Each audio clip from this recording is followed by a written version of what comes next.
Good evening, everyone. Welcome to NTD Tonight. I'm David Zhang. Here's a preview of some of today's top stories. The latest and last installment of the Epstein files. Find out what the documents reveal about those with connections to the accused sex trafficker. Hunter Biden made a short and unexpected visit to Capitol Hill today. More on what happened during the contempt hearing. Powerful winter storms sweeping across the East Coast, leaving behind power outages, grounded flights, and property damage. First up, how much did Prince Andrew allegedly pay for sex with a minor?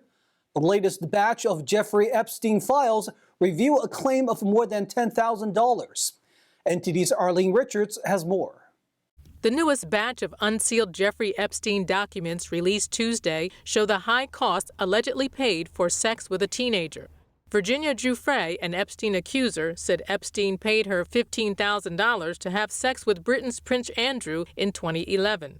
She says she was 17 at the time. Prince Andrew has repeatedly denied they had sex. He has also denied that he ever met her. The 1,482 pages released are the last set to be made public. They include several depositions from Ghislaine Maxwell, one from Epstein, one from Giuffre, and another from Sarah Ransom, an alleged adult victim of Epstein. The records are part of a defamation lawsuit brought by Giuffre against Maxwell, Epstein's longtime companion. The case settled in 2017. Included in the heavily redacted documents are allegations Giuffre was directed to have sex with other high-profile men, such as Glenn Dubin, a billionaire hedge fund manager, and billionaire retail magnate Les Wexner. Both men have denied Giuffre's claims. Former President Trump was also identified in the depositions. Giuffre said she met the former president but didn't see him doing anything improper. But Ransom claimed in 2016 emails to a New York Post columnist that Trump was involved in Epstein's sex trafficking. She later retracted the claim in a follow-up email. Trump said in a social media post that he was never on Epstein's plane or at his stupid island after images of the two made by artificial intelligence surfaced online. He said this is what Democrats do to their Republican opponent who was leading them by a lot in the polls. Maxwell was convicted by a jury in 2021 on 5 federal sex trafficking charges. She is currently serving a 20-year prison sentence and appealing the conviction. The 5 batches of Epstein court files released over the past week have contained few details that weren't previously known. Arlene Richards, NTD News. We bring you some breaking news. Christie dropped out of the 2024 presidential race. The former New Jersey governor said it was clear that he wouldn't win the GOP nomination as he trailed behind in the polls. This now leaves just 4 GOP presidential candidates: Donald Trump, Nikki Haley, Ron DeSantis, and Vivek Ramaswamy. Now let's take a look at other top headlines. Today, Hunter Biden made a short and unexpected appearance on Capitol Hill at the House Oversight Committee hearing. Hunter entered the committee room, sat down for around 10 minutes with his legal team, and then left. His surprise visit came as the House Republicans began the process of holding the president's son in criminal contempt of Congress for refusing to comply with a congressional subpoena for a closed-door deposition last month. During the hearing, Democratic Representative Jared Moskowitz said that because Hunter had appeared, the panel should hear from him. He asked for a show of hands of members who agreed but did not request a vote. Republican lawmakers emphasized the willingness for a public testimony after a private one. The House Oversight and Judiciary Committees will each vote on contempt resolutions. If approved, it will go to the full House for consideration. In the end, the Department of Justice will decide whether to prosecute. The House Homeland Security Committee held the first impeachment hearing against Secretary Alejandro Mayorkas today. Secretary Mayorkas came under heavy criticism by the committee chair, Representative Mark Green. 4 court orders, cease and desist because you're breaking the law, and he disregards the judiciary branch and continues his policy. In fact, he doubles down, creating more policies that do even more catch and release, which is why I think it's intentional. He's abusing his position to force his woke immigration policies on the United States of America, despite the fact that Congress is supposed to fix those immigration laws. During the hearing, Montana Attorney General Austin Knudsen said fentanyl and methamphetamine smuggling has, quote, exploded under Mr. Mayorkas' leadership. He also said that every state is now a border state. So to say that I was encouraged by the previous administration's progress in securing our nation's border is an understatement. It's also an understatement to say that I was horrified to see this administration under Secretary Mayorkas' leadership begin to erase that progress and systematically dismantle policies and programs meant to secure our borders. Drugs have also been a major problem in Oklahoma, where Attorney General Governor Draymond said the medical marijuana industry has been overtaken by criminal enterprises run mostly by foreign nationals from China and Mexico. In addition to impeachment inquiries against Secretary Mayorkas and President Joe Biden, Republican lawmakers added on Monday new impeachment threats against the Defense Secretary Lloyd Austin. And Representative James Comer threatened to impeach Attorney General Merrick Garland if he fails to charge Hunter Biden. James Madison High School in Brooklyn, New York is now housing almost 2,000 illegal immigrants. And because of that, the students who usually attend the school will be taking their classes from home remotely. The reason these illegal immigrants are staying at the school is because New York was facing a severe weather alert for heavy rain, potential flooding, and winds around 70 miles per hour. The 2,000 families with children who were staying in tents were moved to the high school out of an abundance of caution. New York City Mayor Eric Adams posted on X that they will leave the next day. However, a City Hall spokesperson said they will remain at the high school until the weather has stabilized. Since mid-2022, over 160,000 illegal immigrants have entered New York City, a so-called sanctuary city. Many of them were bused from Texas. Mayor Adams has warned that the increase could destroy New York City. House Speaker Mike Johnson met with Taiwan's new de facto ambassador to the U.S. Tuesday. It comes just 4 days before Taiwan's presidential election. Speaker Johnson said Washington stands shoulder to shoulder with Taiwanese people. The defense of Taiwan is very important to us. We want to deter the Chinese Communist Party and any military provocation. The U.S. Congress stands with our friends and stands for democracy and the principles that you all are trying to advance. Alexander Yu, the new ambassador of Taiwan, replaces Xiaobi Kim. Kim is running to be vice president of Taiwan. Beijing is lashing out at the visit, a Chinese foreign ministry spokesperson accusing the U.S. of sending the wrong signal. Even though the U.S. doesn't have formal diplomatic ties with Taiwan, Washington is the island's most important arms supplier.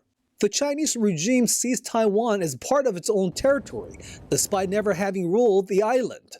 Beijing staged the military drills around Taiwan last year during the former House Speaker Nancy Pelosi's visit. And in more China news, as Taiwan gears up for the January 13th election, voters are feeling the pressure. Beijing is wielding both sticks and carrots to sway their decisions. What are the tactics? And how will the votes shape the future relations between Taiwan and China? That and more coming up tonight at 9:30 on NTD's China in Focus with Tiffany Meyer. A popular ski resort in California was forced to close 30 minutes after it opened due to an avalanche. As of this afternoon, crews reported one person dead and another injured. An avalanche caused Palisades Tahoe to close both sides of their mountain resort on Wednesday morning. The mountain and ski lifts remain closed for the rest of the day, as a major storm with snow and gusty winds moved into the region. The avalanche happened as a powerful storm was expected to bring as much as 2 feet of snow to the highest elevations by early Thursday. Tens of millions of Americans were under the threat of menacing weather on Wednesday. A powerful winter storm loomed across the East Coast after leaving in its wake power outages, grounded flights, and damages.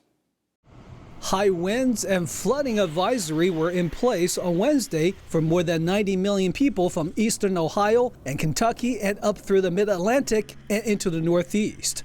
New York, Philadelphia, and Boston saw flood-inducing rains taper off in the morning, but gusts of more than 40 miles per hour damaged trees and power lines. In New York, commuters had to contend with howling winds and rainwater dripping onto the platform of a subway station last night. PowerOutage.us reported that some 500,000 homes and businesses from northern Florida to Maine were without power early on Wednesday. The storm was already responsible for at least 3 deaths in Alabama, North Carolina, and Georgia, where high winds and several tornadoes ripped through parts of the South, according to authorities and local media reports. The current storm has mainly hit east of the Mississippi River and is moving toward the U.S. Northeast. A brutal freeze is expected to blanket the region starting this weekend. The storm is coming ahead of what will likely be the nation's coldest weather since December 2022. We'll take a short break now, everybody, but here's a look at what we have for you when we come back. Attempted murder now among the new criminal charges filed against the man who attacked a Las Vegas judge in the courtroom. Artificial intelligence dominated this year's Las Vegas CES Convention. From robots to aero taxis, more on the biggest trends. California releases a 2024 budget proposal. As the deficit looms, the governor says previously signed laws may need to be reviewed. Those stories and more coming up on NTD Tonight.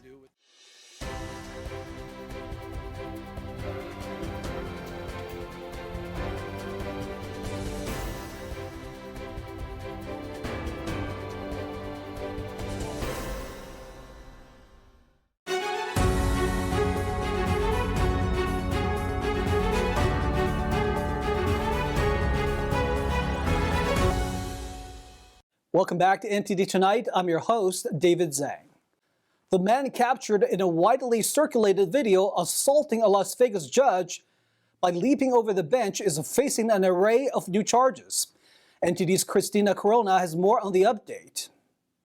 Deobra Redden appeared in court for a second day in a row in front of a different judge for the charges stemming from the January 3rd courtroom attack. He is facing over a dozen charges, 5 more than those filed when he declined to attend the initial appearance last Thursday, including attempted murder and intimidating a public officer. Clark County District Attorney Steve Wolfson said that his office did plan to file additional charges against Redden last week. The full list of felony counts now includes attempted murder against an older person, battery on a protected person resulting in substantial bodily harm against an older person, extortion, intimidating a public officer with threat of force, disregarding the safety of a person resulting in substantial bodily harm, battery by a probationer or parolee, unlawful act regarding fluid by a prisoner in confinement, battery on a protected person. During Tuesday's sentencing, Redden was surrounded by law enforcement officers, appearing in shackles and wearing a medical-type face mask. His next court appearance is on February 14th at 9 a.m. Christina Corona, NTD News. From robots to aero taxis, artificial intelligence is everywhere at this year's Las Vegas Consumer Electronics Show. NTD's Christina Corona highlights some of the biggest trends that are being showcased at the event. French company Enchanted Tools showcases Mayorkas, a cute-looking logistics robot that will be headed to hospitals, where they will help nurses in their daily work. So he's able to move objects, and in near future you can just ask him to do something, like a nurse can tell, hey robot, go bring me this, or bring this to this room, or these people. It's really easy for them to use him just with voice. And to keep tabs on your pet, Pawport showcases its new pet door. Every dog, every pet gets a collar tag that's a very lightweight, small Bluetooth sensor. You program it for each door, so you decide which pet gets access to which door, and then you can set schedules, curfews, and the door will allow your pet through only when you want it to. So when your door is set up and it knows your pet's coming or going, it knows whether it's leaving from the inside and it knows when it's coming back in from the outside. So the app will send you a notification every time your pet is coming and going. You'll get an alert. U.S. solar generator brand Jackery is showcasing a smart solar robot that searches out sunlight. It's a built-in, all-in-one solar generator system with a portable battery at the bottom, as well as 600 retractable panels up top. So you have 7 panels, including the one in the middle, for a total of 600 watts. So whether you're out and it's a cloudy day, or you're in the forest and you're camping, you're actually able to have this track sunlight by itself. One exoskeleton allows great movement of the human operator. And this robot is a sports performance enhancement. You can run faster with this device because it automatically detects your running posture and your intent, and it will synchronize your motion. You can push the ground much high impact.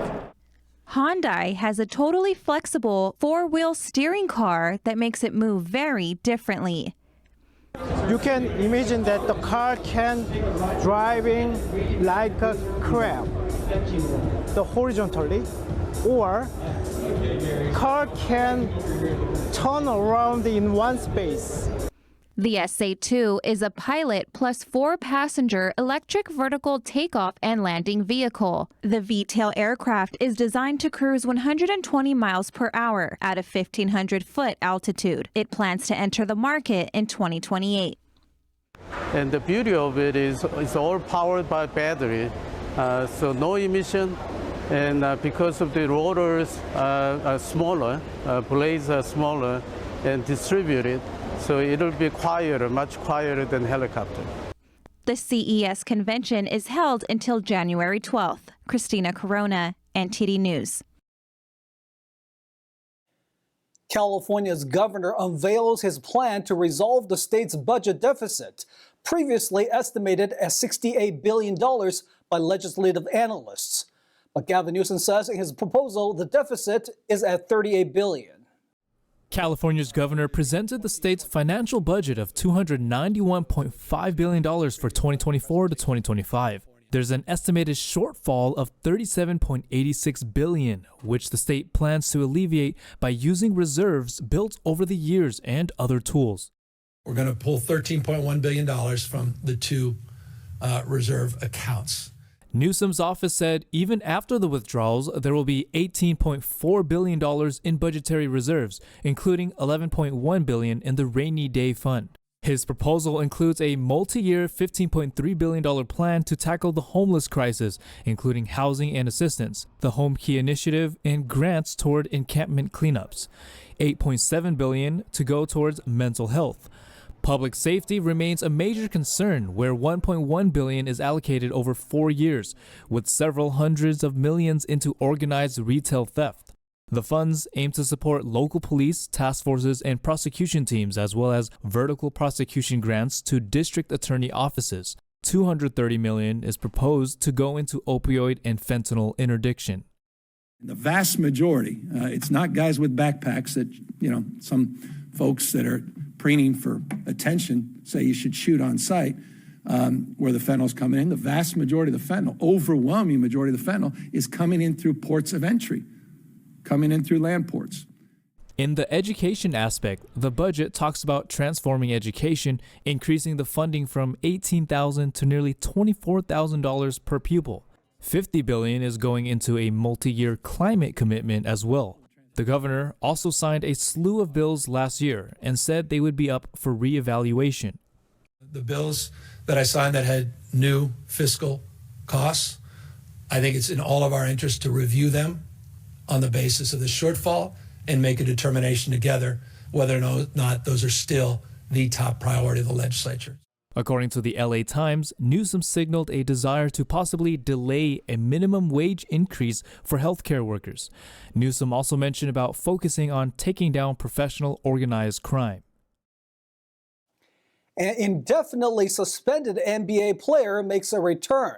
The United States wins gold, and California considers banning a nationwide favorite sport affecting children. Here's Tyler Castillo with more. Draymond Green has been reinstated by the NBA after serving an indefinite suspension which only lasted 12 games. During the suspension, the league stated that Green has been committed to uphold the standards of NBA conduct and since then has gone to meetings conducted by the league and the Warriors. As part of the requirements, Green also has to meet with the counselor. So for the rest of the season, Green has to meet with the counselor and continue going to meetings conducted by the NBA and the Warriors organization. Team USA has defeated Sweden in the World Juniors to win the prize gold medal. In fact, this is the 6th gold medal that Team USA has won since the year 2000. And, fun fact, they made it to the final round 7 times out of the last 9 years. Team USA went undefeated during the tournament, going 6-1-0-0. USA was looking forward to the matchup because it was located in Sweden against the home nation where Team USA lost the previous year. This matchup also had plenty of NHL prospects drafted by NHL teams, such as the San Jose Sharks, who had 4 prospects playing this game, 2 for USA and 2 for Sweden. However, the most notable player being Will Smith. He was selected 4th overall in last year's NHL draft. California introduced a new bill that would ban tackle football for anyone under the age of 12. More than 100,000 kids wanting to play the sport would be affected by this prohibition. Kevin McCarthy authored the bill. He also introduced a similar bill back in 2018, but that one failed. If passed, California would become the first state in the nation to have a ban on tackle football for children. Supporters and advocates of the bill will say this will protect kids from brain damage, which would then allow them to play tackle football for a longer duration of their life. And that's all we've got for you tonight. We would like you to join us again on NTD Tonight every weekday at 9 p.m. I'm David Zhang. Have a wonderful evening.